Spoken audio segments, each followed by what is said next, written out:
Hi friends, అందరికీ నమస్కారం. MK talks ఛానల్‌కి స్వాగతం. చనిపోయిన వ్యక్తి యొక్క ఏ 3 వస్తువులు మనం పొరపాటున కూడా ఉపయోగించకూడదో ఈ వీడియోలో మనం ఇప్పుడు తెలుసుకుందాం. గరుడ పురాణంలో శ్రీ మహావిష్ణువు గరుడనకు చనిపోయిన వ్యక్తుల గురించి కొన్ని విషయాలను చెప్పాడు. ఆ పనులు బతికి ఉన్న మనుషులెవరూ చేయకూడదు. శ్రీకృష్ణుడు జన్మించిన మనిషి ఖచ్చితంగా చనిపోవడం ప్రకృతి ధర్మమని చెప్తాడు. మృత్యువు నుంచి ఎవరూ తప్పించుకోలేరు. మృత్యువును ఎదుర్కొన్నప్పుడు మనుషులు తమ శరీరాన్ని త్యాగం చేయాల్సి ఉంటుంది. శరీరంతో పాటు ఆ వ్యక్తి అన్ని భౌతిక వస్తువులను కూడా త్యాగం చేయాల్సి ఉంటుంది. చనిపోయిన తర్వాత మనిషి ఈ భూలోకం నుంచి ఏ వస్తువు కూడా తీసుకెళ్ళలేడు.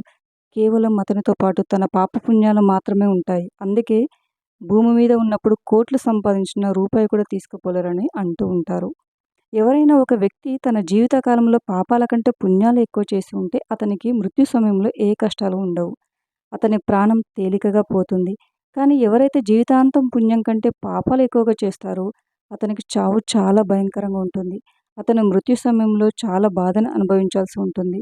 అతను బాధను అనుభవిస్తూ నరకానికి వెళ్ళవలసి వస్తుంది. కానీ యమదూతలకి ఆ పాపి పైన ఏమాత్రం జాలి ఉండదు. వాళ్ళు ఆ పాపిని ఇంకా హింసిస్తారు. హిందూ ధర్మశాస్త్రాల ప్రకారం ఆత్మకి ఈ సంసారంలో ఏమీ మిగలదు. ఆత్మకి అంతం లేదు. అది ఎప్పుడూ అంతం కాదు. అది తను చేసిన పనులను బట్టి మళ్ళీ మళ్ళీ జన్మిస్తుంది. మనిషి శరీరం కూడా ఆత్మకి చెందదు. శరీరం దేవుడి ద్వారా కొంతకాలం వరకు ఆత్మకి ప్రసాదించబడుతుంది. అది ఏదో ఒక రోజు పంచభూతాలలో కలిసిపోతుంది. ఆత్మ శరీరంతో జన్మించిన తర్వాత ఈ భూలోకంలో ఎన్నో భౌతిక సుఖాలకు అలవాటు పడుతుంది. చనిపోయిన తర్వాత కూడా ఇష్టాన్ని ఆత్మ మర్చిపోదు. హిందూ ధర్మశాస్త్రాల ప్రకారం మనిషి ఎప్పటి వరకైతే భౌతిక సుఖాలను త్యాగం చేయకుండా సంసారం యందు వస్తువుల యందు మోహాన్ని వీడకుండా ఉంటాడో అప్పటి వరకు తాను వేరువేరు యోనిల్లో జన్మిస్తూనే ఉంటాడు. అప్పుడప్పుడు మోహం ఎక్కువగా ఉంటే మనిషి చనిపోయిన తర్వాత కూడా ఈ భూలోకంను వీడకుండా ఇక్కడే ఆత్మరూపంలో తిరుగుతూ ఉంటాడు. గరుడ పురాణం ప్రకారం ఎవరైనా ఆకస్మికంగా అంటే యాక్సిడెంట్లోనూ లేదా బలవన్మరణంతోనూ చనిపోయినట్లయితే వాళ్ళు కూడా ప్రేతాత్మ అయిపోతారు. చాలాసార్లు మన ప్రియ వ్యక్తులు చనిపోతే వాళ్ళ వస్తువులను వాళ్ళ గుర్తుగా మనం దగ్గర ఉంచుకుంటాం.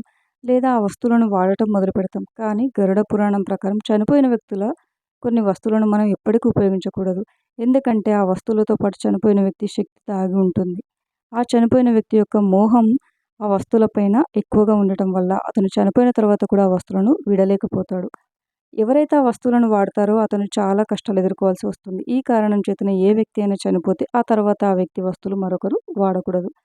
కావాలంటే ఆ వస్తువులను మీరు ఇంట్లో భద్రపరచవచ్చు. లేదా ఆ వస్తువులను మీరు గంగా నదిలో కలపవచ్చు. కానీ పొరపాటున కూడా ఆ వస్తువులను వాడకూడదు. ఆ చనిపోయిన వ్యక్తి ఆత్మశాంతి కోసం మీరు ఆ వస్తువులను దానం చేయవచ్చు. గరుడ పురాణంలో చనిపోయిన వ్యక్తి గురించి ఇలాంటి 3 వస్తువుల గురించి చెప్పబడ్డాయి. వాటిని మీరు ఎప్పుడు కూడా ఉపయోగించకూడదు. లేదంటే ఆ చనిపోయిన వ్యక్తి యొక్క ఆత్మ ఆ వస్తువులపై మోహంతో ఈ భూమిపైన తిరుగుతూనే ఉంటుంది.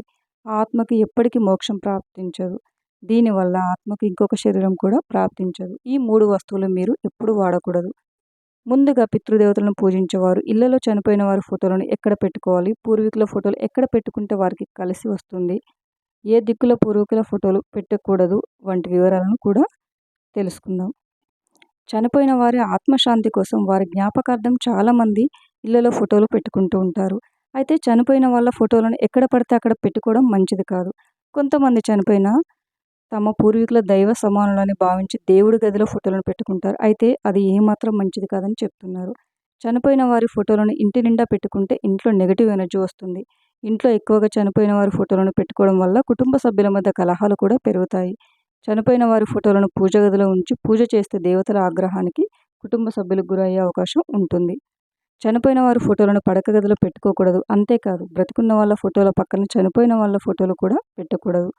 ఇలా చేయడం వల్ల బ్రతికున్న వాళ్ళ ఆయుష్ కూడా తగ్గుతుంది. ఇంట్లో నెగటివ్ ఎనర్జీ ఏర్పడుతుంది. ఆ ఇంట్లోని కుటుంబ సభ్యుల ఆరోగ్యం క్షీణించే ప్రమాదం కూడా లేకపోలేదు. ఈశాన్య దిశలో పూర్వీకుల ఫోటోలను పొరపాటున కూడా పెట్టకూడదు. చనిపోయిన వారి ఫోటోలను దక్షిణం వైపున ఉన్న గోడకు ఉత్తరం గోడకు చూస్తూ ఉండేలా పెట్టాలి. నైరుతి దిశలోనే పూర్వీకుల ఫోటోలు పెడితే మంచి జరుగుతుంది. ఇలా ఫోటోలు సరైన వాస్తు దిశలో పెట్టడం వల్ల నెగటివ్ ఎనర్జీ పోయి ఇంట్లో సానుకూలమైన వాతావరణం వస్తుంది. సరైన దిశలో చనిపోయిన వాళ్ళ ఫోటోలు పెట్టడం వల్ల పితృదేవతల ఆశీర్వాదాలు కూడా ఆ కుటుంబ సభ్యులకు ఎల్లప్పుడూ లభిస్తాయి. శాస్త్రాల ప్రకారం తమ ఇంట్లో తమ పూర్వీకుల ఫోటోలను తప్పకుండా ఉంచాలి. ఇలా చేయడం చాలా మంచిదని శాస్త్రాలలో చెప్పబడింది. తమ పూర్వీకుల ఫోటోలను తయారు చేయించేటప్పుడు ఒక విషయం గుర్తుంచుకోవాలి. ఆ ఫోటోలో వాళ్ళు ఏడవకూడదు, బాధపడకూడదు. కోపంగా కూడా ఉండకూడదు. వాళ్ళు ఆ ఫోటోలో చాలా ఆనందంగా ఉండాలి.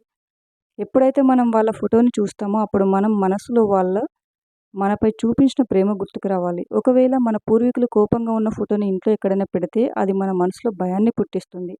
అందుకనే పూర్వీకుల ఫోటోలను పెట్టే ముందు ఎలాంటి ఫోటో పెట్టాలో నిర్ణయించుకోండి.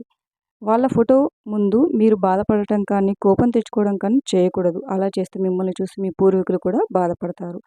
పితృపక్షం రోజులలో వాళ్ళని పూజించాలి. ఆకస్మికంగా అంటే యాక్సిడెంట్‌లోనూ లేదా బలవన్‌తోనూ ఎవరైనా చనిపోతే వాళ్ళు ఖచ్చితంగా ప్రేతాత్మ అవుతారు. ఎప్పటివరకైతే ఆత్మ శాంతించడానికి నారాయణ బలి పూజ చేయరో అప్పటి వరకు అది ఈ భూలోకంలో తిరుగుతూనే ఉంటుంది.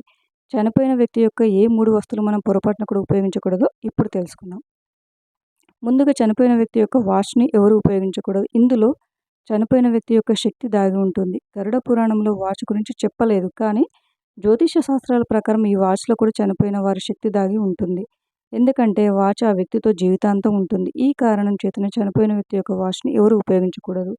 చనిపోయిన వ్యక్తి యొక్క వాచ్ ఎప్పుడు కూడా దానం చేయాలి. ఆభరణాలు గరుడ పురాణం ప్రకారం చనిపోయిన వారికి గాజులు, గొలుసులు కూడా ఎవరు ఉపయోగించకూడదు. ఎందుకంటే ఆ గాజులలో కూడా చనిపోయిన వారి శక్తి దాగి ఉంటుంది. ప్రతి వ్యక్తి కూడా తను అందంగా ఉండటం కోసం ఆభరణాలు వేసుకుంటారు. కానీ ఎప్పుడైతే ఒక వ్యక్తి చనిపోతారో అప్పుడు వాళ్ళ ఆభరణాలు మరెవరైనా ధరిస్తే అప్పుడు అది ధరించిన వారికి ఆ ఆత్మ స్పర్శ తగులుతుంది. ఆ ఆత్మ ఆ మనిషికి కష్టాలు పెట్టడం మొదలుపెడుతుంది. ఆ ఆత్మ మోక్ష ప్రాప్తి కోసం తన సొంత కుటుంబ సభ్యులను ఇబ్బంది పెడుతుంది. ఈ కారణం చేతనే చనిపోయిన వారి ఆభరణాలు ఎవరు ఉపయోగించకూడదు. ఒక వ్యక్తి చనిపోయిన తర్వాత ఆ ఆభరణాలను కరిగించి కొత్త ఆభరణాలు చేసుకోవచ్చు. లేదా ఆ ఆభరణాలను దానం చేయవచ్చు. బట్టలు మూడో వస్తువు చనిపోయిన వారి బట్టలు అసలు ఎవరు ఉపయోగించకూడదు. గరుడ పురాణం ప్రకారం చనిపోయిన వ్యక్తి యొక్క బట్టలు ఎవరు ఉపయోగించకూడదు. వాటిని మర్చిపోయి కూడా ఎవరు ఉపయోగించకూడదు. ఇలా చేయడం వలన చనిపోయిన వ్యక్తి యొక్క ఆత్మ ఆ బట్టలు ఉపయోగించే వారితో ముడిపడుతుంది. చనిపోయిన వ్యక్తి యొక్క ఆలోచనలు ఆ బట్టలు ఉపయోగించే వ్యక్తిని హింసిస్తాయి. దీనివల్ల ఆ వ్యక్తి మానసికంగాను, శారీరకంగాను చాలా బలహీనపడతాడు. ఆ వ్యక్తికి తాను చనిపోయిన వ్యక్తి యొక్క స్పర్శను కూడా అనుభూతి చెందగలుగుతాడు. ఈ కారణం చేతనే చనిపోయిన వ్యక్తి యొక్క బట్టలు ఎవరు ధరించకూడదు. చనిపోయిన వ్యక్తి యొక్క బట్టలు ఎల్లప్పుడూ దానం చేయాలి. దీనివల్ల వారి ఆత్మకు శాంతి కలుగుతుంది. Thank you for watching friends. ఈ వీడియో కనుక మీకు నచ్చినట్లయితే వీడియోని లైక్ చేసి మరిన్ని వీడియోస్ కోసం మా ఛానల్ని సబ్స్క్రైబ్ చేసుకోండి.